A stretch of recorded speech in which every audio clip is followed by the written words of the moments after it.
Hebreo chapter 4 verse 12, sabi po dito, ang salita ng Diyos ay buhay at mabisa, mas matalas kaysa alinmang tabak na sa magkabilay may talim.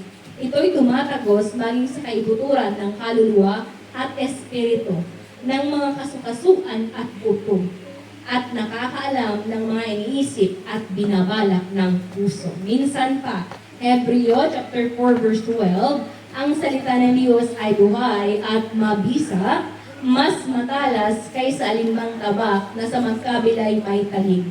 Ito'y tumatagos maging sa kaibuturan ng kaluluwa at espiritu, ng mga sukasuan at buto, at nakakaalam ng mga iniisip at binabalak ng puso. Ngayon, tanungin ko kayo, handa na ba kayo na masugatan? Kasi ang sabi po dito, mas matalas kaysa alinmang taba na magkabilay may talim. So, ibig sabihin, ang salita ng Diyos is like a sword, susugat. Sino na dito ang naranasang masugat? Ng kutsilyo. Ay, hindi kayo humahawak ng kutsilyo, hindi nagluluto? Ayan. Kasi never nasubukan masugatan? Okay. Nagapas yung kamay. Nagapas na daw ang kamay ni tatay. Eto. Ibig sabihin, kung naranasan na natin yung sakit, okay? Kapag tayo'y nasusugatan, tandaan ninyo, ang salita ng Diyos ay magkabila ang talim. So, pumasok man dyan, pumasok man sa kabila, masakit pa rin. Okay? Kaya nga, sa Word of God, ipapaalala ko lang, kapag tayo ay haharap para makinig ng salita ng Diyos, ihanda natin ang ating mga puso, okay, malambot para pumasok, pero may katatagan na tumanggap ng pagtutuwid. Hallelujah! Amen. Handa na po ba tayong may tuwid? Handa na po ba tayong makinig? Amen. Hallelujah. Kaya nga po, bigyan po natin ng pamagat ang salita ng Diyos sa araw na ito. Be wise in building your faith. Hallelujah. Maging matalino. Okay. Sino dito gustong tumalino? Okay. Sa pagtatatag ng pananampalataya, kailangan po natin na tumalino. Hallelujah. Ang pinaka-main verse nga po natin is sa aklat po ng Lucas, chapter 46 to 49. Dalawang klase ng nagtatayo ng bahay. Okay. Kahalintulad ito, parabola ng pagtatayo, pagtatatag ng ating pananampalataya. Ang pinagmulan, the beginner and perfecter of our faith is no other than Jesus Christ. Pero, ibinigay na nga sa atin, ngayon, di ba ang mga pare-pareho naman tayo na binibigyan ng resources, depende kung paano ka magpatayo ng bahay mo. Okay? May, ang foolish one, okay, nagpatayo sa buhanginan. Ano mangyayari pag buhanginan? Matutumba. Madaling masira. Okay, sino bang loko-loko magpapatayo sa buhanginan? Hindi solid ang ground. Alam na mga foreman ito, ano po, sir? Alam na mga foreman, kailangan i-check ang quality of soil. Kailangan i-check. Bahain ba yan? Di ba nga? Di ba ga? Kaya ngayon naman po, paano tayo nagtatatag ng ating pananampalataya? Knowing na walang ibang pundasyon, kundi ang Panginoon Yesus. Pero ang tanong, hindi naman lahat ng nagtatayo nakakatapos, hindi rin lahat ng itinatayo na bahay ay nakakapanatili. May mga iba, konting, lindol lang, nasisira agad. Anong ibig sabihin nun sa pananampalataya? Konting testing lang in faith, wala, bagsak agad. Kaya kailangan nating matutunan sa araw na ito, paano ba na kahit anong dumaang problema, anumang dumaang sitwasyon sa akin, mananatiling matatag ang pananampalataya na tinanggap ko. Hallelujah! Okay. Ang ating Diyos ay Diyos na pinagmumulan ng lahat ng karunungan. Hallelujah. Pag sinabi natin ang Diyos, ang pinagmumulan ng lahat ng karunungan, God is the God of all wisdom. Ibig sabihin, tayo po, ay nangangailangan ng karunungan mula sa Kanya. Sa aklat po ng Santiago, chapter 1, verse 5, Sino man po ang nagkukulang ng pananampalataya, ng karunungan, mararapat lamang na humingi sa Kanya. Santiago chapter 1 verse 5, makipagbasa kayo sa akin. Ngunit kung ang sino man sa inyo ay kulang sa karunungan, humingi siya sa Diyos at siya'y bibigyan. Sapagkat ang Diyos ay nagbibigay ng sagana at hindi nanunumbat. Okay. Ibig sabihin, ang Diyos po, ang Diyos ng karunungan. Sino man ang nagnanais ng karunungan, anyone who asks wisdom, granted. Ako po ba ang nangangako? No. It is the Word of God. At inuutusan ako ng Diyos na ihayag sa atin, mapaalalahanan tayo, hindi kalooban ng Diyos na manatili tayong kulang sa karunungan. At kapag nagkukulang sa karunungan, anong ibig sabihin nun? Ayoko na lang banggitin yung word. Hindi pwedeng tatanga-tanga ang isang mananampalataya. Kasi nga baka iba, landas ka na papunta. Kasi karunungan nga kailangan natin maging matalino. Spiritually, physically, yes. Kailangan po yun. Ngayon, ano po ba ang wisdom? Ano ba ang wisdom? Magkaiba kasi ang knowledge versus wisdom. Pag sinabing karunungan, wisdom, kaalaman kasi ang knowledge Okay. Ngayon, ang wisdom kasi is discernment, pagkaalam sa mabuti at mali. Okay. From discernment, from right and wrong. Isang tao na puno ng karunungan, alam mo kung ano ang tama at mali. Di ba, Sister Eunice?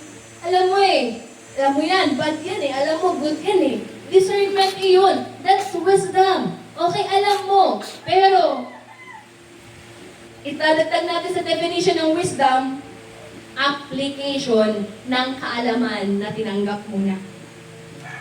Okay. Sa lahat ng katotohanan na tinatanggap natin, what is wisdom? Ano ang karunungan? Ang karunungan po ay pagsasagawa, pagtupad, kung ano ang naituturo sa atin. Kahit pa itinuturo sa iglesia ito, sabihin natin, katotohanan lamang itinuturo sa iglesia ito. Kung ikaw hindi ka rin naman tutupad, you still lack wisdom. Okay?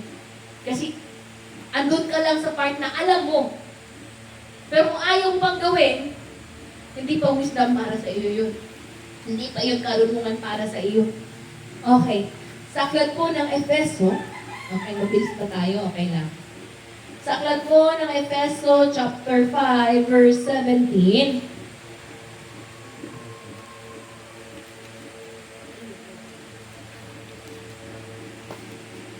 katabi ng Pilipos. Efeso, chapter 5, verse 17, ang sabi po dito, huwag kayong maging, ulitin ko, huwag kayong maging hangal. Sa halip, unawain ninyo kung ano ang kalooban ng Panginoon. So, sino ang matatalino? Ako. Okay. Ang nakakaalam kung ano ang kalooban ng Diyos. Natutuwa talaga sa patotoo niya. Meron ka talagang sarili mong kalooban. Pero ito ang kalooban ng Diyos. Okay. Sino nga ikaw ay hangal kapag ang pinipili mo ay yung sarili mong kagustuhan, sarili mong kalooban. Ikaw naman ay kalugod-lugod sa harapan ng Diyos at may karunungan. Kung ang pipiliin mo kahit mahirap naman talaga, kalooban pa rin ng Diyos ang papanalunin natin. Alam ko po, kasi napagdaanan din naman namin, araw-araw there is a battle. Araw-araw laban. Ano ang laban? Gusto kong sabihin sa inyo, alam nyo ba ang pinakamahirap nating kaaway ang ating sarili? Akala nyo ba demonyo yung pinakakaaway natin? Sasabihin ko sa inyo ngayon, no. Kasi nagapi na ang dyablo. Tapos na Ang mga demonyo, magkukuman lang tayo sa pangalan Jesus. Sino ang pinakamahirap nating kalaban? Ang sarili natin. Ikaw na kasi yan. Nakadepende sa pagdidesisyon mo. Nakadepende sa pagpili mo sa araw-araw. Pagpili natin araw-araw, ano ba? Sino ba ang aking papanalunin? Ang aking sarili? O ang katwiran ng Diyos? Naway sa iglesyang ito, sa araw na ito, simulan po natin na kahit anumang mangyari, i-give up na po natin yung sarili nating kalooban at pipiliin ang kalooban ng Diyos. Talagang mabebend yung mga prinsipyo mo noon pa. Talagang masisira. Ay hindi! Kung dati ganito ka, itaga mo sa bato! Nasambit niyo na ba noon yun? Sino nakapagsambit nun? Pumuti man ang uwak. Okay? Hindi ko siya tatatawaran. Masakit eh. Okay? Alam niyo ba kung bakit lagi tayo napapasakitan? Kasi lagi tinetesting paano ba tayo magpapatawan. And knowing na kung tayo po ay handang magpatawad, alam mo na ang Diyos din ay handang magpatawad sa iyo. Ano po yung panalangin natin? Memoryado ng mga bata ito, Ama namin nasa langit. Okay. Sambahin na? Nasa na? Sabay na. Yung pangalan. Okay. Skip na tayo. Lugpo na tayo nun. Patawarin mo po kami sa aming mga kasalanan. Tulad ng Pasawag. sa okay. Kung tayo po, okay, ayaw nating magpatawad sa mga nakakasakit sa atin, sasabihin ko sa inyo, wala tayong karapatan na humingi ng kapatawaran sa Diyos. The repentance must be true. Ang paghingi ng tawad ay hindi sa nguso lamang, sa bunganga lamang. Kahit maglupasay ka, mag-iiyak ka, forgive me, patawarin mo po ako. Pero kung sa puso mo, andun ang katiting na sama ng loob. Ito yung isang preaching na talagang medyo nagising talaga ng sobra-sobra. Kasi ang tanong sa isip ko noon, meron po kasi akong lola, Kristiyano. Walang mintis yan sa pananambahan. Bago siya namatay, talagang pinalalahanan ko, huwag niyang kakalimutan ang pangalan ni Jesus. After 1 year ng kanyang kamatayan, na-stroke yung tito ko. Tapos, tinanong ko kung sinong gustong kumuha sa kanya ang sakit. Kasi binanggit niya, andyan yung asawa niya, andyan yung nanay niya, wala ko yun, na gustong kumuha sa kanya. Anong ibig sabihin nun? Sobra yung sakit na naranasan ko nung para akong mamamatay noon, COVID time yun. Nung nalaman ko yun, sabi ko, mabait yung dalawang namatay. Hindi sila nagmimintis sa pananambahan. Ang tanong talaga sa isip ko lang tayo, bakit sila naging demonyo? Salamat sa Diyos na nagpapaunawa at Diyos ng karunungan. Nung narinig ko yung preaching na ito, naunawaan ko, kahit na ikaw ay gumagawa as in, gumagawa sa bahay panambahan, ikaw ay may posisyon, ikaw ay may ministeryo, kung mamamatay ka na may kapiting, as in little grudge in your heart, magiging demonyo ka.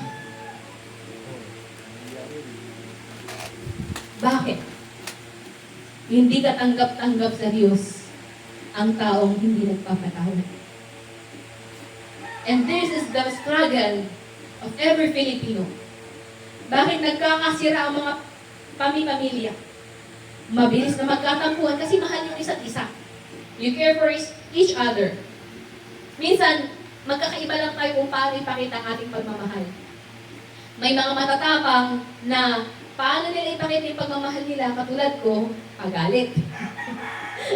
Paalala. Okay. May mga iba naman, paano sila mag-show ng love, may service, ganon. Iba-iba ng way para ipakita ang pagmamahal sa isa't isa. Pero alam natin ang totoo na ang pamilya ay pamilya pa rin. Pero bakit may mga magkakapamilya na hindi nag-uusap? Bakit may mga pamilya na hindi na okay ang relasyon? Dahil andun yung grudge. Andun yung sama ng loob. Lagi ko pong inaalala sa part na ito, yung kay Esteban, sa Acts chapter 7. Alam niyo po ba na siya ay matuwid sa harapan ng Diyos? Alam niyo po ba na binabato siya. Malalaking bato kasi pinapatay siya, binabato siya. Alam niyo kung anong pinanalangin niya? Patawarin mo sila. Dahil hindi nila alam ang kanilang ginagawa. Tanggap kasi si Jesus Christ, madaling magpatawad. Pero sa tao kasi, hindi madali iyon. Kung tayo si Esteban, sa pagkakataong iyon, binabato tayo, ano? Nakikita mo na si Jesus. Ayan na. Alam mo, kukunin ka na. Ano kaya kung pinanalangin na niya? Ama, parusahan mo silang lahat na bumabato sa akin. Napakatalino ni Esteban. Kasi nga, alam niya ang pinili niya, magpatawad. Bakit? Alam niya ang prinsipyo. Baka sa galit niya, baka sa sama ng loob niya, imbes na papunta siya sa langit, iba yung pupuntahan niya. Okay. Kaya nga, sa karunungan mula sa Diyos, napakahalaga po na tayo ay makinig. Okay. Kaya nga, huwag maging hangal. Kailangan natin maging matalino. Hallelujah! Okay. Kasi nga, sa aklat po ng Kawikaan, kung gusto niyong tumalino mga bata, ano? Basahin niyo ang Kawikaan. Kawikaan, chapter 1, verse 7, sabi dito, ang paggalang at pagsunod kay Yahweh ay pasimula ng karunungan. The beginning, okay. The fear of the Lord is the beginning of wisdom. Okay. Dalawahin mo nga. Lagyan mo ng NIV. Ngunit walang halaga sa mga mangmang ang aral at saway. Okay. Walang kapuluhan sa mga mangmang. Idagdag natin si Kawikaan, 9 verse 10. Sabi dito sa 9, chapter 9, verse 10, ang paggalang at pagsunod kay Yahweh ay pasimula ng karunungan, ang pagkilala sa banal na Diyos ay may dulot na kaalaman. Anong ibig sabihin po nito? Nagsisimula po ang totoong paggalang at pagsunod sa Diyos sa pagkakilala natin sa Kanya. Paano mo nga igagalang? Okay, paano mo nga susundin kung hindi mo kilala? Okay. Hallelujah. Kaya nga po, sa ating patuloy na pananampalataya, kailangan po nating ingatan, okay, ang ating mga sarili. Hallelujah. Kailangan nating maging matalino. Now, the core foundation of our faith, ang pundasyon dapat ng ating pananampalataya, walang iba kundi ang Diyos. Pag sinabi natin pundasyon, saan ka ba nagsimula? Okay. Yung nababanggit kanina ay kahapon, alam ko yun ang gusto niya ipaintindi. Hindi dahil inakay ka lang eh. Okay. Nagsisimula talaga sa pag-akay, sa pag-invite. Totoo naman yun, nagsisimula lahat doon. Pero, paano ka nagsimula? Paano mo tinanggap? Sino ba ang nagpaunawa sa inyo? I'm telling you, hindi namin kayang ipaunawa ang salita ng Diyos sa sarili naming kalooban. Ang banal na spirito ang siyang kumikilos sa inyo upang pumasok ang salita ng Diyos sa bawat isa. Okay. Kasi kung hindi kikilos ang banal na spirito sa pagkakataong ito, para akong nagsasalita sa pader. Even online, para akong nakikipag-usap sa wala. Pero ang banal na spirito ang siyang kumikilos at nagpapaunawa para tayo po ay makaunawa sa salita ng Diyos. Ano po ba ang kailangang pundasyon ng ating pananampalataya? Nakapundasyon dapat ang ating pananampalataya sa katotohanan. The knowledge of truth. Okay. So ano ang katotohanan ngayon? Yun nga yung emphasize kagabi, the blood of Jesus. Sa unang Pedro, 1 Peter, chapter 1, verse 18. Makipagbukas po kayo sa akin. Sa aklat po ng unang Pedro. 1 Peter chapter 1, verse 18. Okay, hallelujah. Basahin nga po natin.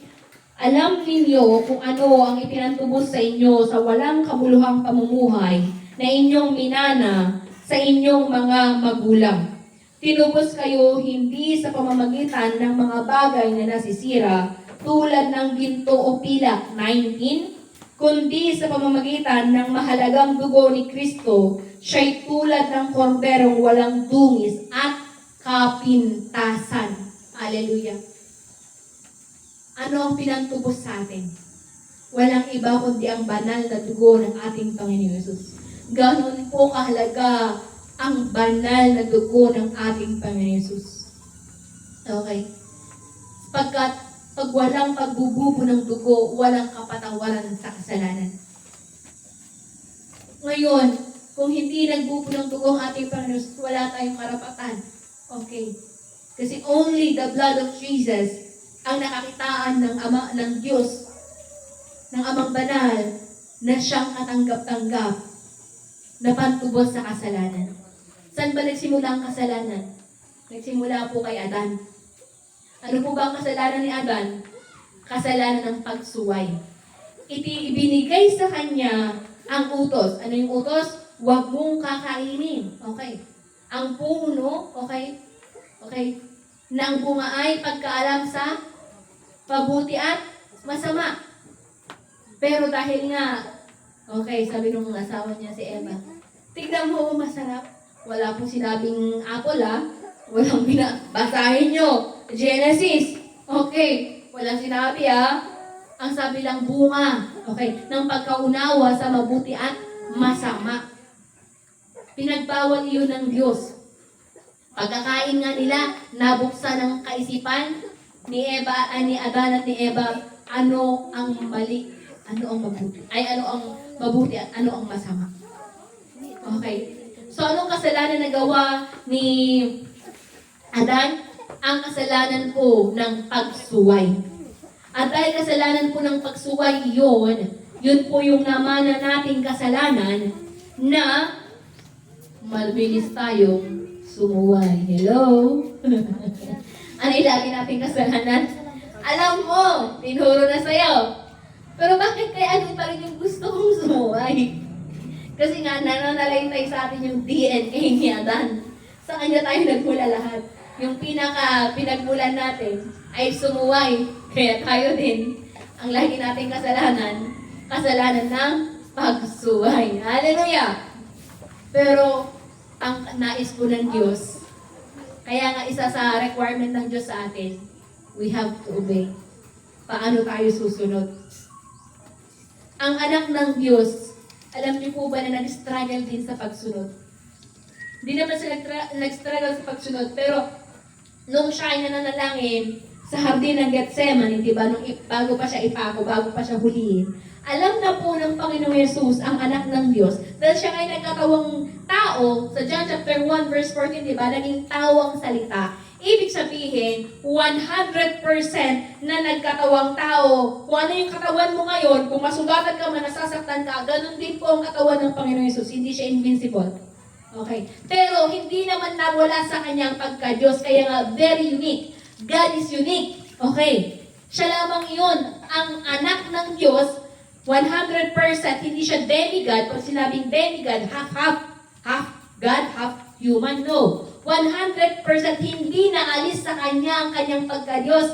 Nagkatawang tao lamang siya. Bakit? Para maranasan ang kamatayan, at sa kamatayan niyon, maiaalay niyang kanyang dugo para ikaw at ako ay mapatawad sa ating kasalanan. Bago mangyari po iyon, paano yung panalangin niya? Paano siya nanalangin? Alam niyo po ba yung pawis niya? Kaya kulang pa yung pawis niya natin. Ang pawis niya, tumatagaktak na parang dugo.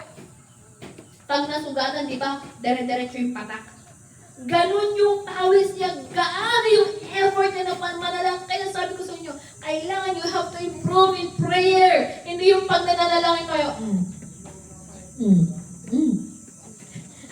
Ayaw ng kaaway na magsalita tayo at mag-effort tayo sa panalangin dahil ayaw niyang lumakas tayo sa panalangin. Anong napapansin niyo pag nanghihina tayo sa panalangin? Di ba halos hindi maibuka ang bunganga? Tama? Parang hindi mo rin alam kung paano mag-umpisa. Tama? Pag nanghihina. Pero kapag ikaw ay puspos ng banal na spirit, talagang sige. Tama? Andun talaga yung, hindi naman yung talaga andun yung desire na talagang kailangan ko manalangin. Pero mapapansin natin pag meron dyan nanghihina tayo, parang hindi ka makapagsalita sa panalangin. And the enemy gusto niyang tumahimik tayo sa panalangin. Hindi po dahil nagagalit kami, hindi po. Paalala ito. Ang away, ang strategy ng kaaway, gusto niya tayong lahat patahimikin. Kaya nga kailangan natin ingatan ang ating mga boses. Dami po talaga, I really pray aloud, very loud. Dumarating sa point na pinapabarangay kami doon sa Taytay, kasalanan ko. Kasi nga ang reklamo mula dito hanggang doon. Nagre-reklamo, rinig na rinig daw lahat ng speak in tongues ko. Sabi ko, normal lang yun, di ko pa nga sinisigaw. Pero rinig po talaga, nag-e-echo at hanggang doon, isang kanto pa ganun, rinig po. Kaya kami pinapabarangay nun eh. Pinatawag po sa barangay si Pastor Bandi. Ang habla, maingay. At sino yung isang number 1 nag-iing? Ako po yun. Kasama, syempre kasama din pag kasama-sama kami, di mas malakas. Okay. Pero alam niyo po ba, may isa kaming experience that time. May gabi na hindi ako tumitigil sa speak in tongues. Tapos ang lakas-lakas na speak in tongues ko, yun pala, yung kapitbahay na namin, nilolooban na ng mga magnanakaw. Kaya nga, kapag bigla na lang talagang inuudyo ka na lang, kailangan mo ng manalangin, kailangan mong suktin ang utos ng banal na Espiritu because at that time, may kailangan kang ipanalangin. Sino man iyon. Okay. Pero syempre, in worship, bakit pinapakalma kita kanina? Because when it is worship, it is worship. May order tayo in worship at hindi pwede na sa speak in tongues natin, makakagulo tayo. Kaya there is order in worship. Kaya kung mapapansin nyo, hindi namin pinapayagan mag-speak in tongues, pero may time na sige, we are free to speak in tongues, go! Kasi nga, ang minemaintain natin, worship is may kapayapaan at may flow na maayos mula sa Diyos. Naunawaan natin? Okay. Kaya nga, lagi nating titignan, ano ba yung utos ng banal na Espiritu sa akin? Babalik tayo sa Panginoon Yesus, siya ay nanalangin ng matindi nung siya ay nag-i-struggle that time bago siya hulihin. Ano yung panalangin niya? Tanggalin mo ang kopa ng paghihirap na ito. Minsan ba na ipanalangin nyo na yun? Talaga ba? Naghirap na ba kayo agad? Or konting hirap lang? Ayoko na, bakit ganito? May narinig ako, pero nanumbalik naman daw, sabi ni nung kaibigan ko pastor, hindi ko na napapagilan ng pangalan. May church member siya. Sabi niya, kasi syempre kaibigan namin, di kapareho ka natin ng teaching. Sabi niya, bakit nung sumama ako sa inyo, parang nagkanta, gulo-gulo lalo ang buhay ko. Sabi ko, kasi mas dumami daw ang kanyang problema. Sabi ko, kaya nga, sabi ko, responsibilidad ng pastor din naman na ipaliwanag sa inyo na kapag tayo po ay sumama sa katotohanan, pinili ang Diyos na buhay, pinili ang Diyos ng katotohanan, ibig sabihin, pine-present namin sa inyo that Christian life, true Christian life is a battle. Ang buhay na Kristiyanong totoo ay buhay ng laban. Okay. May kaaway tayo. Kaya natutuwa ako sa mga patotoo Namanang-mana, mag-inanga talaga. Sige, bahala ka. Basta nananampalataya ako sa Panginoon Jesus. Yes, we have to insist in faith. Amen? Nanaytinig? Anong magagawa nila sa atin? Lahat naman talaga tayo pupunta sa huling hantungan. Ang kailangan lang talaga masigurado saan ka pupunta. Kung ngayon malalagutan na tayo ng hininga, saan tayo pupunta? Yun yung lagi nating isaalang-alang. Kaya aanhin mo naman yung sama ng loob. Aanhin mo naman napakadaming pera. Aanhin mo pa yung ano pa ng gusto mo sa mundong ito. Kung hindi mo naman makakamit ang buhay na walang hanggan na kasama ang ating Diyos na buhay. Amen. I want you to realize what is the most important in this life. Ano ang pinakamahalaga kahit mga bata pa kayo? Amen? Kasi kung bata kayo nung umpisahan, aba, baka mas malaki. Siyempre, ganito yon. Pasama ng pasama ang mundo. Kailangan natin ihanda ang mga bata na tumibay. Bakit? Ano ang nangyayari ngayon sa mga kabataan? Pahina ng pahina. Weak. Alam mo yung naging weak kasi sobrang pampered. Hindi kayang lumaban sa buhay. Napagalitan lang ng teacher, nagpakawaray na. Hindi lang tinanggap yung thesis, tumalon na. Marami sa Manila yun. Ano yung katabi namin sa LPU sa Letran? Binagsak ata ng professor. Tumalon talaga. Sabi ko, kawawa naman yung professor. Nandun pa ako datang sa LPU. Kawawa naman yung professor. Kasi nga, syempre, dadalhin niya yung buong buhay niya. Na dahil binagsak niya, kakabagsak naman talaga. Kasalanan ba niya na hindi pumasa? Di ba ga? Ang hihina ngayon. Kaya kailangan tumibay. Kailangan tumibay ang kabataan ngayon. Okay, kailangan natin silang turuan na matutunan ang problem solving. Bakit hindi na kayo natututunan ng mga batang problem solving? Lahat ibibigay na ng mga magulang. Lahat gagawin na ng nanay. Ultimo paghahanda ng mga battle, ng mga baunan, nanay lahat, nanay. Hindi na magpapaksyon ang mga bata kung walang mama. Kailangan natin turuan sila na kaya nilang mabuhay. Okay. Kailangan ma-create sa kanilang critical thinking, problem solving. Yun yung problema ngayon sa mga kabataan. Ang bilis bumigay ang bilis kumibap. And it will be done in faith. Amen? Challenge yun sa mga nanay. We have to build the next generation stronger, mas matibay kasi nga, mas masama maging panahon nila. Tama. Halimbawa, wala na tayo. Sila na yung natitira. Dapat, kung ano yung tibay mo ngayon bilang nanay, times 2, times 3 pa sa kanila. Kasi mas mahirap ang kanilang kakaharapin. Tignan nyo na lang. Kung para ng mga bata tayo, bata kayo, kumusta ang buhay ngayon? Ang hirap, di ba ga? Oh, magkano noon ang gasolina? Kumpara ngayon. Yun pa lang. Di ba ga? Kaya nga po, God is the God of wisdom.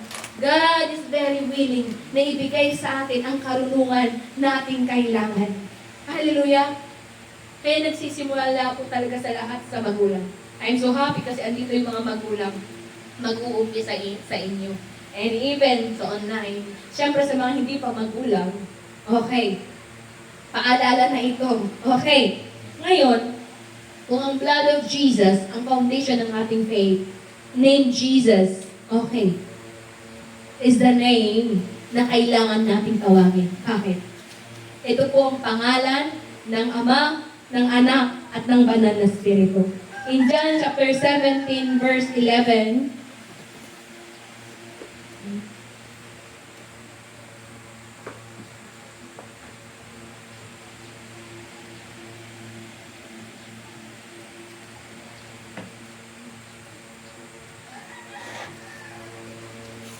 excuse me. Sa John chapter 17 verse 11, sabi po dito, makipagbasa po kayo sa akin. At ngayon, ako'y papunta na sa iyo.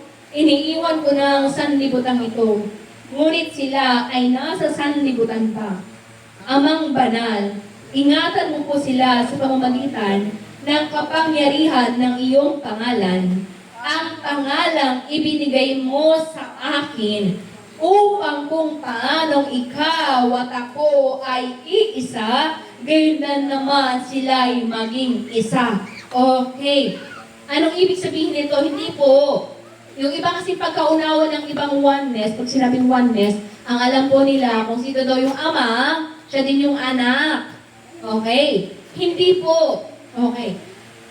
The name Jesus, ang pangalang Jesus, original na pangalan ng Ama na ibinigay niya sa anak. Ulitin nyo nga, ang pangalan Jesus, original, sabayan niyo ako, original na pangalan ng Ama na ibinigay niya sa anak. Okay, bakit? Kanino ba nagmumula ang mga apelyido at pangalan? Di ba sa Ama?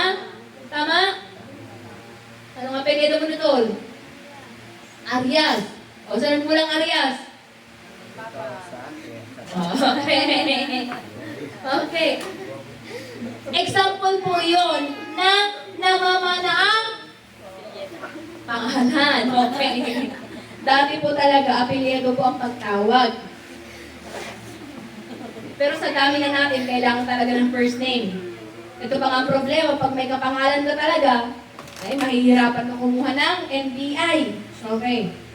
Ngayon, okay, kaya nga, when we call the name Jesus, tinuturo po namin sa atin lahat, na kapag tayo po ay tumatawag sa pangalang Jesus, hindi lamang po ang anak. Okay. Kaya we refrain sa pagtawag ng Papa Jesus. Bakit? Sa mundong ito, pag tinatawag nila ang Papa Jesus, sinong tinatawag nilang Papa? Jesus Christ. Tama? Wherein hindi siya ang ama. Siya ang anak. Kaya nga, pag sinabi nating ama, dapat ang alam ninyo ang ama. Ang ama. Okay. Yung anak, siya'y nagkatawang tao. Siya'y nagsakripisyo. Okay? Huwag kayong mag-alala. Mahirap kasi talaga itong makuha agad sa mga nagsisimula. Kaya paulit-ulit ang Bible study hanggat sa makuha nyo the core foundation of faith. At yun po yung trabaho namin. Kaya nga kung mali pa inyong pagkaunawa, it is our responsibility bilang unang naturuan kasi ang trabaho namin ituro kung ano ang katotohanan. Dahil meron ding nagturo sa amin. Okay.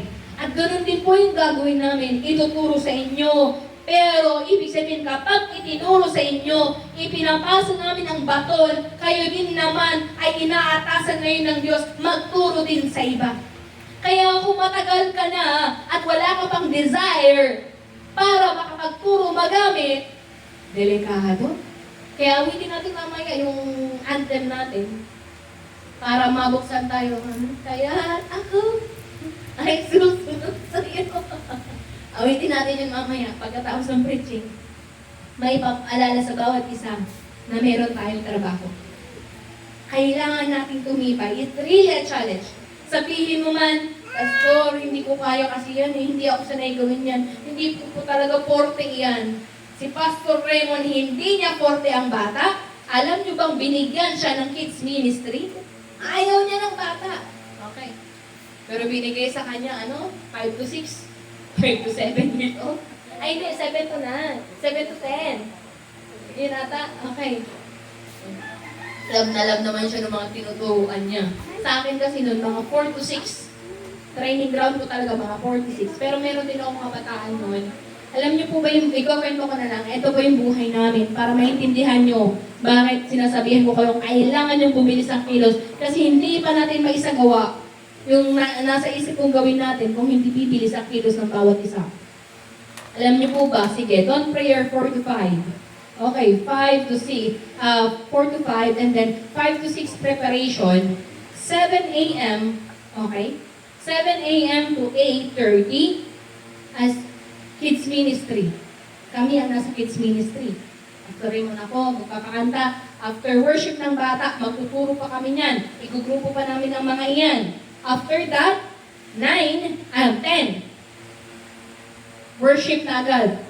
Okay, 9 to 10, may isa lang kaming 1 hour vacant na para linisin ulit ang hall. I-prepare ulit para sa 10 to 12 hanggang depende kay pastor. Minsan umaabot ng 1 na worship, main worship. Noon to. Madami na silang worship ngayon eh. Ngayon, sabihin mo lang 12:30 to 1, lunch. Pagkatapos niyan, may Bible study ako agad sa teens. After that, meron pang mga matatanda ulit na tuturuan. Pagpatak ng alas 6, alas 7, night worship. Tapos counseling na ng mga 7 to 8, ganun, 8 to 9. Yun ang linggo namin. Kaya sinasabi ko nga sa'yo, nasanay kami na kahit ubusin mo na kami ng buong linggo. Hindi pa natin kaya dito,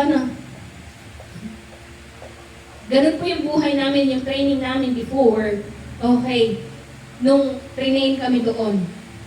As in talaga, hindi pwede ang babagal-bagal. Kasi sa amin, pag sinabing alas 8, 8:00 start. As in, masakit na sa amin kapag 8:01, hindi pa nag-i-start. Talagang magagalit na yung magagalit. As in, iba na yung mukha noon. Ganun po, kaya nga sabi ko, nag-uumpisa tayo kaya hindi pa ako nag-i-stricto, pero magsisimula na. Okay? Kasi nga, kailangan na nating matutunan. Pag hindi pa natin matutunan to, kailan pa? Kailan pa? Okay. Mamaya bukas, tapos na pala. Buhay natin. Kailan pa natin sisimulan? Hallelujah? Are you with me? Okay. Ngayon, para makuha natin ng buong-buo ang salita ng Diyos, alam niyo po ba na required tayo na mabago? To be a new wineskin? Sa aklat po ng Lucas, chapter 5, 37 to 39,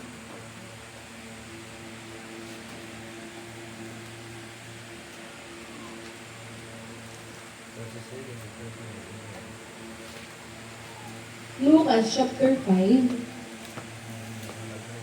37. Basahin natin. Wala ring naglalagay ng bagong alak sa lumang sisidlang balat. Kapag ganoon ang ginawa, papuputokin ng bagong alak ang lumang sisidlan, matatapon ang alak at masisira ang sisidlan. Sa bagong sisidlang balat, dapat ilagay ang bagong alak. Kapag nakainom ka na ng lumang alak at hindi mo nagugustong uminom ng bagong alak, ang sasabihin mo, mas masarap ang lumang alak. Anong ibig sabihin po nito? In English, be a new wineskin. Anong sabi sa wineskin? Sisidlan. Hindi po natin, alak ko ba, pastor? Ayaw natin ng alak. Hindi. Parabola ito, example, na ang alak, bagong alak, kapag ilalagay mo sa lumang sisidlan, lumang lagayan, puputok, kasi bago yun eh. Okay. Kailangan yung bagong alak, ilalagay mo sa bagong lalagyan. Okay. Kung paano mag-preserve ng alak ang pinag-uusapan natin ito, ha? Kaya nga, yung iba na nakatikim ng luma, aayawan na nila yung bagong alak. Anong ibig sabihin nito? Ang pinag-uusapan natin ng new wine, bagong alak, the new teaching of Jesus na tinatanggap ninyo ngayon. This truth. Okay. Bakit? Sa haba ng panahon, anong naituro sa inyo ng mundo? Yun ang lumang alak. Bawal magwalis ng gabi kasi lalabas ang swerte. Eh kumi nga, paano siya naging swerte? Ano mga guro nila mga baluktot? Okay. Hala! Huwag mong gawin yan. Sabi ng ganito, bawal. Okay. Sino nagturo ng mga yun? Sino naggawa ng mga yun? Noon pa. Okay. Kaya nga, yun yung tinatawag natin lumang alak, mga lumang katuruan na hindi angkop at kung i-compare mo, ibabangga mo sa salita ng Diyos, walang katotohanan. Kaya nga, di ba, sa Roma chapter 12, na binabanggit nila palagi, in verse 2, be renewed, mabago ang kaisipan. Ma-renew. Ibig sabihin, yung dati mong alam, kailangan i-debug. Ito yung proseso, ang learning na mawala sa iyo yung mga tinanggap mo noon na turo ng mga mga turo ng mga hindi tama. Okay. Ito din yung struggle nun ni Sister Ashley. Nung bago siya na tinuturuan, lagi siya talaga nag-question. Ito yung normal sa mga bago. Bakit mo sinisiraan yung aming religion? Okay. Bakit mo kami pinapatamaan? Ganun talaga reactive eh. Kasi hindi pwede na magsama talaga yung lumang alak at bagong alak. Hindi pwede na yung dati mong katuruan na hindi tama sa katotohanan ay dala-dala mo pa rin at pagsasamahin mo yung tinatanggap mo ngayon ng katotohanan. Maglalaban talaga iyan. Kaya habang tayo ay nasa proseso na inaalam ng katotohanan, kailangan din natin mag-effort isang tabi. Di ba? Dalawa. Dati ito yung gusto mo. Okay. Pero ngayon, ito na yung turo. Ganun yun. Kaya, yun yung process na, bakit hindi mo na kaya? Ba't kaya? Parang hindi mo na magawa. Kasi nga, yun yung sanctification na sinasabi talaga in John 17 verse 17, we are being sanctified by the Word of God. Napapalinis tayo sa salita ng Diyos. Totoo po ito. Okay. Aklat ng John,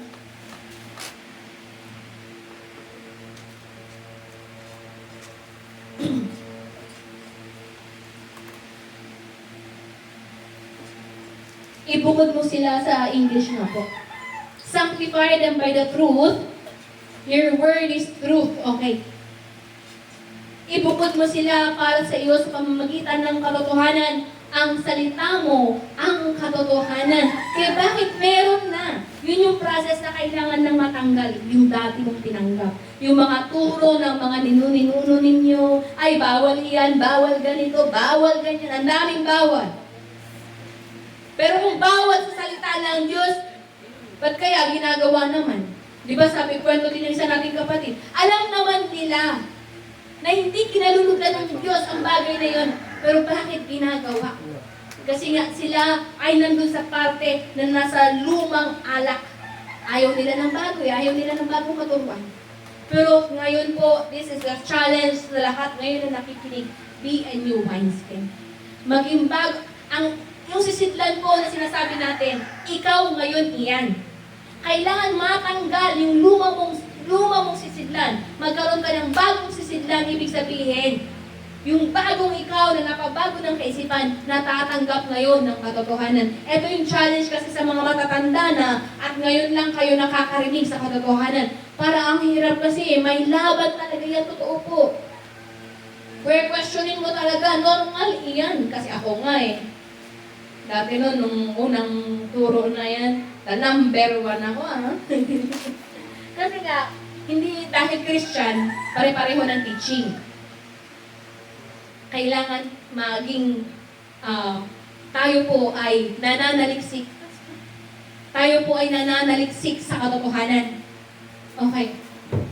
Ngayon po, okay, dahil tayo nga, sabi ko nga, paano natin malalaman na kinakahabagan tayong tunay ng Diyos? Okay. Pag hinahayaan niya na makarinig tayo ng salita ng katotohanan. Romans chapter 10, alam ko na ituro ko na last time. Okay.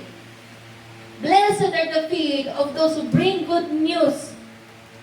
Ibig sabihin, paapalang ng mga lingkod ng Diyos, pinagpala na. Sabi ko, nako, pinagpala ang mga kung saan na itutungo ang lingkod ng Diyos. Mabigyan mo nga lang ng isang baso ang lingkod ng Diyos. Paano pa pag pinagigip mo isang timpa? O, di mas malaki na. I mean, okay.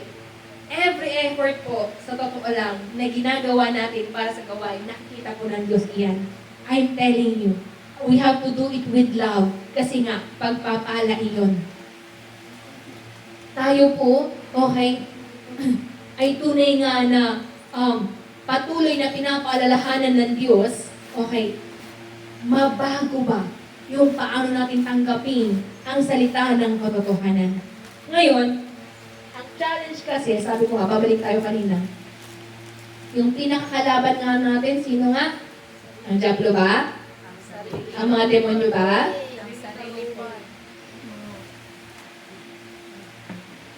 Ang ating sarili. Our own thoughts, our own feelings, our own emotion, ang sarili natin pang mga tuwiran na na-imbid, nakuha na natin kasi yun tayo pinalaki Okay? Tama? Bakit kaya iba-ibang kultura per region? Kaya yun yung medyo pag nakikipag-usap ako, inaaral ko kasi paano ba yung culture ninyo? Paano ba kayo? Kasi kaya ako maintindihan. Iba po ang culture ng mga Bisaya. Okay.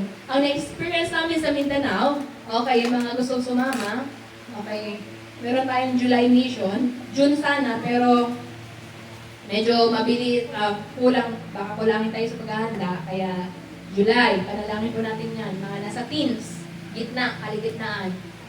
Okay. Panalangin po natin. Okay.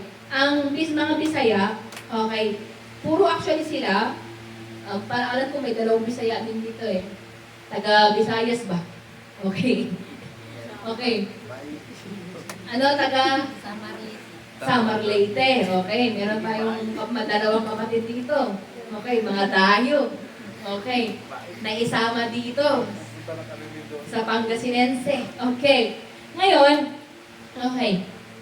Nung pumunta kami doon, pagbaba namin sa Lagindingan, nagtatanong ako, hindi sila nag-a-adjust.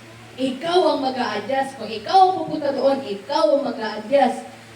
Tapos, upuan, magkahiwalay kami ng upuan sa poster ni Pastor Raymond. Bisaya ng Bisaya yung konduktor. Aba, malay ko kung ako yung kinakausap. Sino daw ang kauban ko? Okay? Ngayon, buti na lang, mabait yung mga katabi ko palagi. Sinasabi, tinatranslate na nila, sino daw po yung kasama ninyo? Ayan. Okay, turo. Dalawang beses kaya tumatak sa akin yung kauban na yan na word. Kasi nga, kailangan may konting alam ka talaga bago ka pupunta sa lugar na iyon. Meron pa nung mission namin, wala kaming kaalam-alam. Napunta na pala kami ng Cotabato, ng Wao. Okay, nandun yung mga, alam nyo na. Ilang beses, tulog na tulog yung mga kasama namin sa van. Tapos ako nagising at nag-i-speak in tongues. Napapansin ko, iba yung mga damit ng mga pumapara sa amin. Sabi ko, hindi naman ito mga sundalo ah. Hindi, alam nyo na. Okay? Kasi nandun na pala kami sa Wao. Papunta kami sa Wao. Ngayon, alam nyo po ba ang kaparaanan ng Diyos na nangyari sa amin? Although parang napaka-ironic siya kasi mission, pero ang driver namin ay Muslim. Alam nyo ang ginagawa ng Muslim naming driver? Ito yan na sir. Nakikipag-usap siya in their language, sa Muslim language. Kaya nakakalagpas kami, kung iba lang yun, baka na-hostage na kami. Galit na galit yung isa naming kasama doon na hindi nakasama kasi iba yung pinuntahan niya. Kasi nga, ito din naman, magmi-mission kami tapos wala kaming background sa pupuntahan namin. Wherein yun din yung mga mali. Kaya isa sa mission, di ba, bago kami pumunta dito sa Pangasinan, inalam ko muna, paano ba to, paano ba kayo, ganun. Kasi nga, kailangan nating maging matalino, okay? Kasi nga, pag puro padalos-dalos, anong nangyayari pag padalos-dalos ang desisyon? Madalas nagkakadudlas. Madalas napapahama. Kasi nga, God is the God of order. Ang Diyos may proseso. Tayo nga mismo may proseso, paano tayo mapapabago. Yun pa kaya sa mission field kaya. Kaya salamat sa Diyos, meron po tayong 2 missionary sa Cagayan de Oro, sa Misamis Oriental. Tulungan po natin sila sa panalangin. Kasi kung ano yung laban nyo dito, mas mapalad pa kayo kasi napupuntahan kayo ng mga lingkod ng Diyos. Sila doon, talagang magtitiis. Hello? Ayan. Pero, sabi ko nga, bawat patotoo ng bawat isa na nagtatagumpay, kagalakan din po namin inyo. Kayo po ang mga patotoo naming nabuhay. Sa pagpapanatili, kung kayo ay nakakapanatili sa katotohanan, patotoo din po namin iyon kasi nga kami ang itinalaga ng Diyos na mangangalaga sa inyo. Sa totoo lang, hindi po tayo mamimili ng mangangalaga sa atin. Ang Diyos po, naniniwala ako at ito po ang totoo. In John chapter 20, ang utos kay Pedro, alagaan mo ang aking mga tupa. Hindi lang siya kuman kay Pedro, pero kuman sa bawat lingkod ng Diyos. Ang trabaho po namin ay pangalagaan bawat tupa ng Diyos. Kaya nga sabi ko nga, pwede bang mamili ng alagaan? Hindi. Okay. Ang Diyos din po ang nagtatalaga. Okay. Ang naglalapit. Paano ba tayo magkakilala ngayon? Di ba? Parang, kung babalikan mo 2022, hi, hello, magkakilala ba tayo? No. Tama? Pero God is the God of wisdom and order na alam niya kung sino yung tumatanggap ng katotohanan. Kaya nga, ang challenge, maging bagong sisidlan ka. Handa na tumanggap sa katotohanan. Remove, proseso din yan. Proseso din yan na tanggalin yung mga dati mo nang tinanggap. Okay. Ngayon, pupunta na tayo sa exposition. Punta tayo sa Lucas, chapter 6. Makaka-relate nito ang mga foreman kasi nga, build. Paano ba mag-build? Diba? Sa aklat po ng Lucas, chapter 6, verse 46. Okay. Sa English, why do you call me Lord and do not do what I say? Sa Tagalog, bakit ninyo ako tinatawag na Panginoon, Panginoon? Gayong hindi naman ninyo tinutupad ang sinasabi ko. Oh. One point.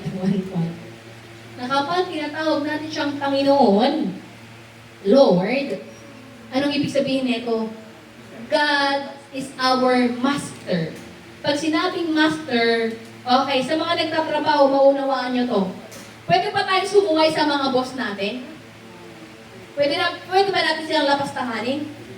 Makakasuhan agad tayo ng insubordination, tama?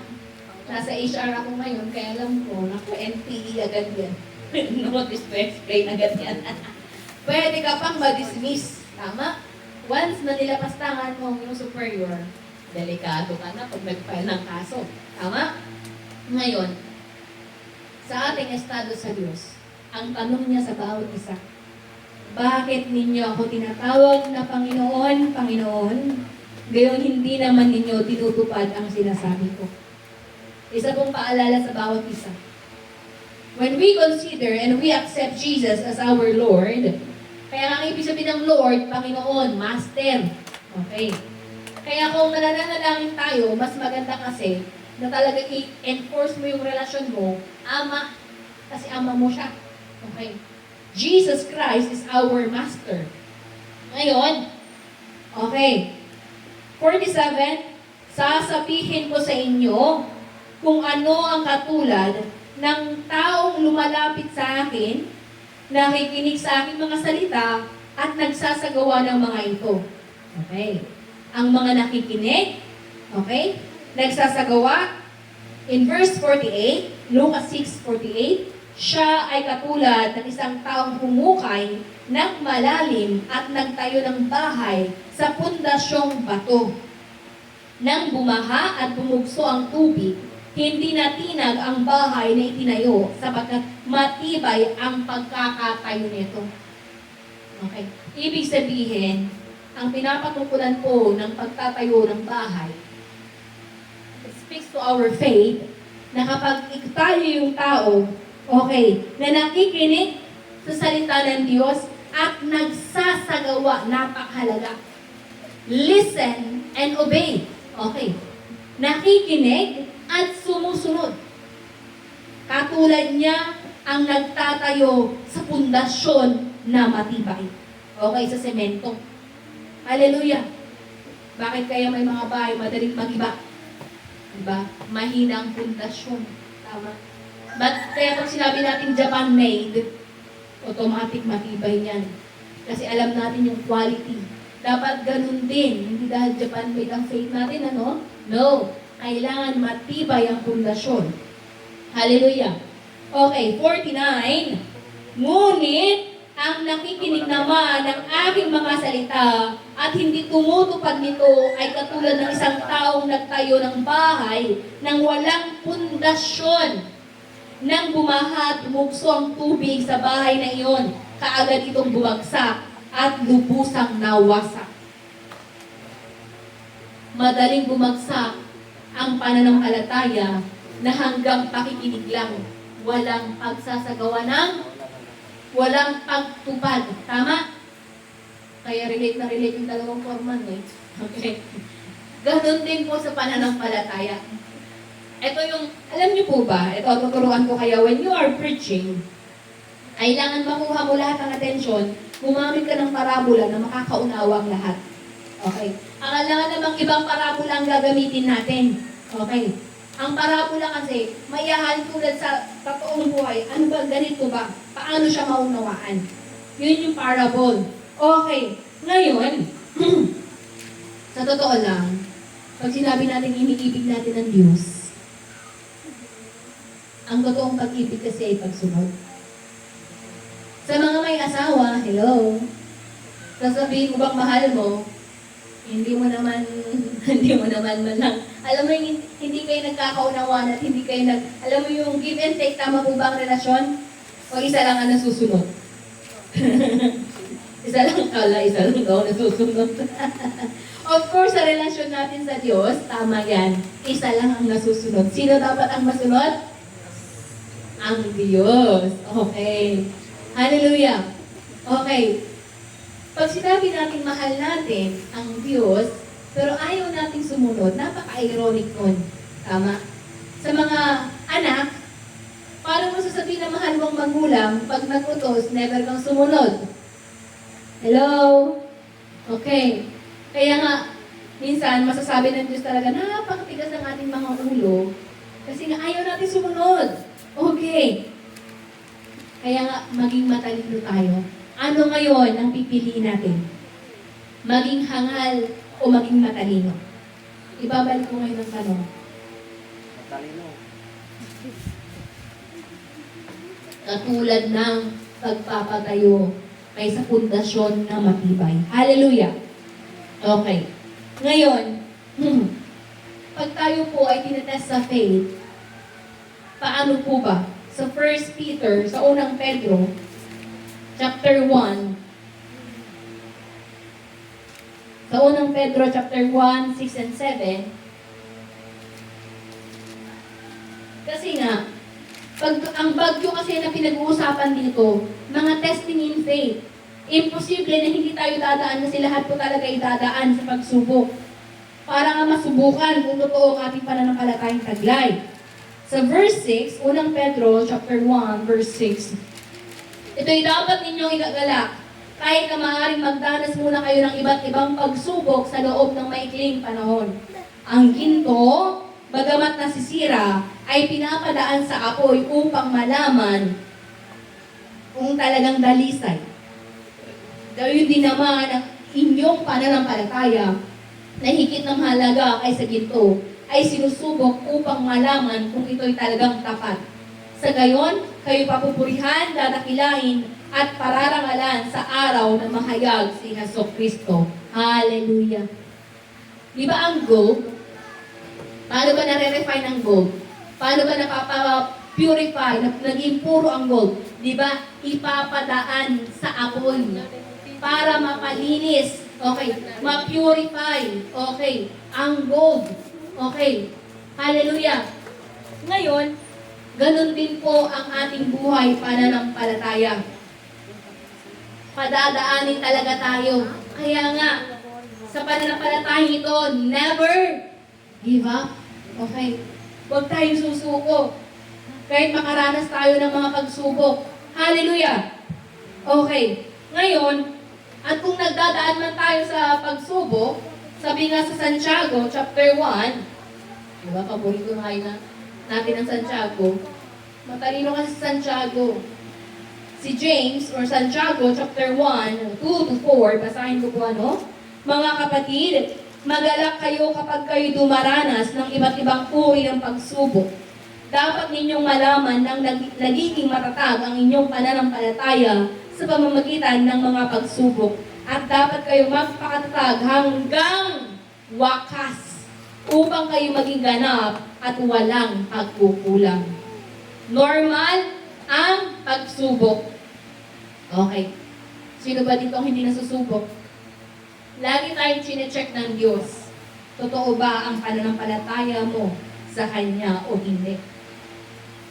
Ang hinahanap niya palagi, kanino ka magtatapat?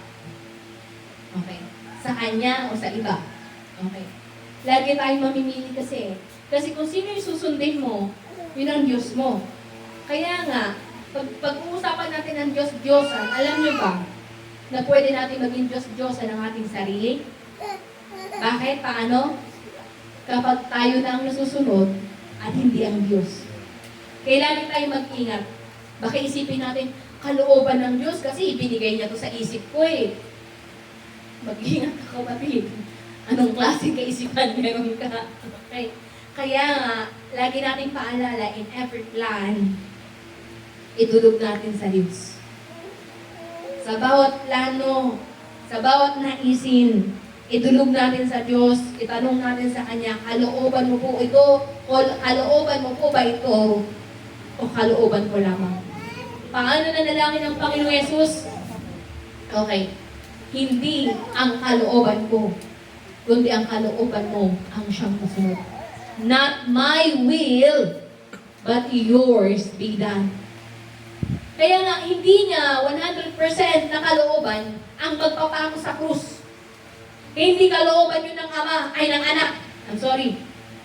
Ang may kalooban nun ay ang Ama, kasi nga tinanggap niya na utos sa Ama na siya ang magsasakripisyo para sa sangkatauhan. Kaya nga nung nananalangin siya, ano yung panalangin? Paano natin, hindi talaga nasulat to ha, pero paano mo maintindihan na hindi kalooban ng anak yun? Anong panalangin niya? Kung maaari lamang, tanggalin mo ang kopa ng paghihirap na ito. Tingnan mo, humihingi siya eh. Ibig sabihin, pero ang susunod niya sinabi, ngunit, hindi ang kalooban ko, kundi ang kalooban mo. Gets? Ganun tayo umintindi ng salita ng Diyos. Hindi word per word, ganun ang sabi. Hindi eh. Kaya kailangan natin ng talino paano maunawaan. Bagay ang Panginoong Yesus ay nagpakumbaba. Siya na Diyos, anak ng Diyos, nagpakumbaba sa kalooban ng Ama. Sino tayo para hindi magpakumbaba sa kalooban ng Ama? Hallelujah! Kaya nga, bubuksan din natin sa Santiago, chapter 1, verse 22 hanggang 25. Sabi dito, okay, meron pa tayong 10 minutes. 1 verse 22 hanggang 25. Mamuhay kayo ayon sa salita ng Diyos kung ito'y pinapakinggan lamang ninyo, ngunit hindi sinasagawa. Dinadaya ninyo ang inyong sarili. Ulitin natin. Mamuhay, basahin, makipagbasa kayo sa akin, malakas. Mamuhay kayo ayon sa salita ng Diyos. Kung ito'y pinapakinggan lamang ninyo, ngunit hindi sinasagawa, dinadaya ninyo ang inyong sarili. Okay, sapagkat ang nakikinig, tuloy natin, sapagkat ang nakikinig ng salita, ngunit hindi sumusunod dito, ay katulad ng isang taong tumingin sa salamin. At pagkatapos tignang mabuti ang sarili ay umalis at kinalimutan ang kanyang itsura. Okay, 25.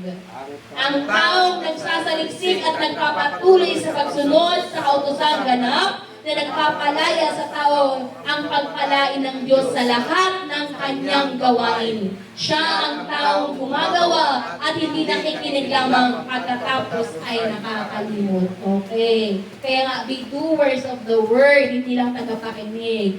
Kasi anong silbi ang pagtitiis natin, napakainit, hindi mo pa sulitin na tatlong makinig at may goal ka na sumunod. Okay. What is our goal? Halimbawa, yung preaching kagabi na Be Holy, actually, napakalawak ng topic na Be Holy. Okay. Paborito nilang dalawa. Operatory challenge na agad. Bakit kailangan mapalinis ang ating sarili? May handa para maging kalugod-lugod sa Diyos. Alam mo yung parabola, nabanggit din ni Sister Melissa, cleanliness is next to godliness. Okay, pupunta tayo sa demons. Di ba pag demons, marumi. Paano magpalayas ang Panginoong Yesus? You unclean spirit. Maruming espiritu. Nakukuha niyo po ba na hindi kinalulugdan ng Diyos ang marumi, physical man yan o spiritual? Sa sarili man natin, sa kapaligiran, sa spiritual, hindi kinalulugdan ng Diyos. Ang pagpapalinis kasi sa atin, holiness, nagsisimula sa kaluluwa, magmamanifest sa physical, and also the environment will manifest. Kaya tuturuan ko kayo, isa ito sa preaching na hindi ko rin makalimutan kay Pastor Vanji, about demons. Talaga yung gigil niyang magturo sa amin doon. Kung sa kwarto mo, sa bahay mo, hindi mo malinis, paano mo sasabihin na nagpapalayas ka ng mga demonyo? Ang mga demonyo, they dwell in dirty places. They love dirty places. Love na love ng demons ng marumi. Bakit tayo lagi inuutusan magpakalinis? Spiritual lang ba ang pagpapalinis? No. Dapat makikita din yun. Isipin nyo kung ako magpipreach ngayon, grasa-grasa ako, tatanggapin niyo ba ang salita ng Diyos? Ha? Kaya nga, we have to present ourselves neat enough, clean enough, na hindi kapupulahan ang salita ng Diyos na ating ihahayag. Kaya nga, ang improvement, mag-i-improve tayo sa ating loob, okay, magsisimula ang kalinisan sa ating kalooban, sa ating kaluluwa, susunod ang ating physical, susunod ang ating environment. We have to work on that. Amen po ba? Amen. Sabihin nyo sa kanina, hindi kayo masasaktan. Ay, mas kailangan nyo masaktan pala.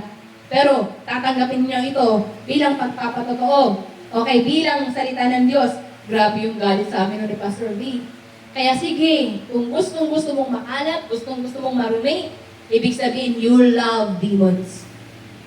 Mahal na mahal mo mga demonyo. Ayaw mong makawala sa kanila. Kasi wala ka man lang effort para linisin maging inyong physical, ang inyong environment. Ang tagal kong inaantay para i-preach ito. Kasi hindi ko pwede itong i-preach January, no? Hindi pwede. Ay ilang buwan ang inantay ko? January, February, March, April, May. O, 5 naman na. Okay. Ibig sabihin pala, Pastor, sa susunod pa, di mas matindi pa yung preaching. Opo. Kailangan po natin na sumunod sa kalooban ng Diyos. Na hindi tayo makikitaan ng kapulahan. Kasi alam niyo po ba, bakit kailangan natin iayos maging ang pisikal? Ang mga tagalabas ba, kikitain ng loob natin? Oo, makikita nilang una yung pisikal natin. Paano natin sasabihin na nagkikilaw tayo? Sabi ko nga, paano ka mag-evangelize? Halimbawa, sabi ko nga, kung ako sa inyo, sa harapan na ito, hindi ka aya-aya ng aking itsura, sa tingin nyo, gustuhin nyo pa akong tignan para pakinggan? Hallelujah! Ito pa ang sasabihin ko, the Holy Spirit. You want to welcome the Holy Spirit in your household? Even mga kapatid namin online, be clean. Isa yun, sa natanggap ko talagang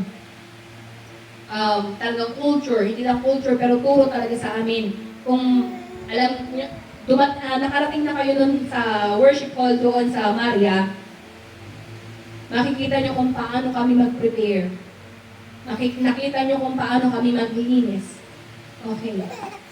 Subukan ninyo na Sabado pagkadating namin dapat malinis na ito, hindi yung darating pa siya pa yung maglilinis. Kasi nga, you are losing your blessing. Alam niyo po ba na every trabaho para sa Diyos, pagluluto, paglilinis, kahit mga menial jobs na maliliit, kapag ginawa mo with love, para sa Diyos, hindi mo iisipin ng tao dito eh. Pero gagawin mo ito because you love God. You want to be part. Okay. Gagawin mo ito. We are one. Okay. We are one. Kaya nga, sabi ko sa inyo, isa din, pag yung kwarto namin ni Raymond napakakalat, ibig sabihin, ang dami ko pang demons. Kaya nga, pag nakakapagpalayas na ako kasi kung mas maayos na, alam mo yun, naranasan nyo din, pag ang kalat-kalat, parang hirap mag-isip. Okay. Kaya nga, isa din sa culture ko, even in office, sa office, makakapagtrabaho lang ako, kung malilinis ko muna yung mga kalat-kalat sa table ko, kailangan iasayos ko. This is the culture of Japan. Yung 5S nila, okay? Diba? Yung 5S na sinasabi ng culture ng Japan, talagang sword, seri, mga ganon. Kasi nga, yun yung culture nila, napakalinis talaga nila. Ito din po, ituturo natin dito. Example lang sa preaching ni dadagdagan ko lang yung preaching ni Sister Melissa kagabi. Be holy. Ihanda natin ang ating spirito, ang ating kaluluwa. Magre-repent talaga tayo. Pero hindi po matatapos sa pagre-repent lang. May bodily action. May action iyan. Kailangan makita sa atin na talagang tayo ay nababago. Kasi talagang tatawanan po tayo ng mga tao sa labas. Kapag hindi may saayos ang ating pisika. At sino ang pagtatawanan nila? We are representing Jesus. Lagi niyong tandaan yan. Sa lahat ng nagpabautismo, tumanggap na sa Panginoon Jesus, you are a representative of Jesus. At sino ang Jesus na ipinapakilala mo? Sino ang Jesus na pinapakilala mo sa mundo? Bakit kailangan natin mag-improve? Last preaching, di ba? Ibigay natin ang karampatang honor, respeto sa Diyos. Ngayon naman, ang tinuturo niya sa atin, kailangan natin maging matalino. Masino? Subukan nyo kung hindi akayo sa inyong buhay. Kasi iba talaga yung epekto kapag ikaw ay maayos at nasa kalinisan. Kalinisang pisikal, kalinisang espiritual. Pagkain natin, pagkain pisikal, pagkain spiritual. Are you with me? Okay. Kaya nga, make every effort. Even 1% change every day is very okay. Hindi mo talaga sasabihin na biglang 100% okay ka na. Hindi. Pero magsisimula tayo, kailangan nating simulan. Kaya nga, ano yung turo kanina?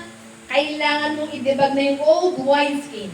Yung old culture, yung dati mo nang kinagsnan, mapapalitan ngayon sa prinsipyo ng Diyos na itinuturo niya sa atin, walang ibang nais ang Diyos, kundi tayo ay makabuti.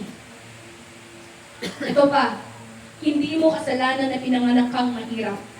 Pero kung mamamatay kang mahirap, kasalanan mo yan. Bakit? Ang haba ng panahon para dumiskarte ka at gumawa ka ng paraan. Pero pero kung ikaw si Juan Tamad, talaga ay walang mangyayari. Bakit tayo nagpapalayas ng espiritu ng kahirapan, espiritu ng katamaran? Hanggang salita lang yon, ayaw mo naman kumilos.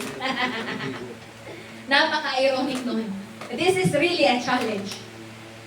Kunento ko sa inyo kanina yung culture, yung ginagawa namin before, mula 4 a.m. hanggang 10 p.m. dire-diretso ang trabaho. Kaya nyo ba yun? 8 a.m. to 10 lang. Hirap pa. Simulan po natin. Hello? Okay. Make every effort. Amen? Amen. Amen. Hallelujah. Dito po tayo nagtatapos. Be wise. Hallelujah. Amen. Bago po tayo magtapos, tawagin po nga po si Pastor Raymond. Awitin nga po natin yung ating anthem. Paki-off na lang yung video. Play. Yung video, paki-close lang. Darling. Play. I-close lang yung red. Out. Dalawa. Hindi, isa lang. Ito.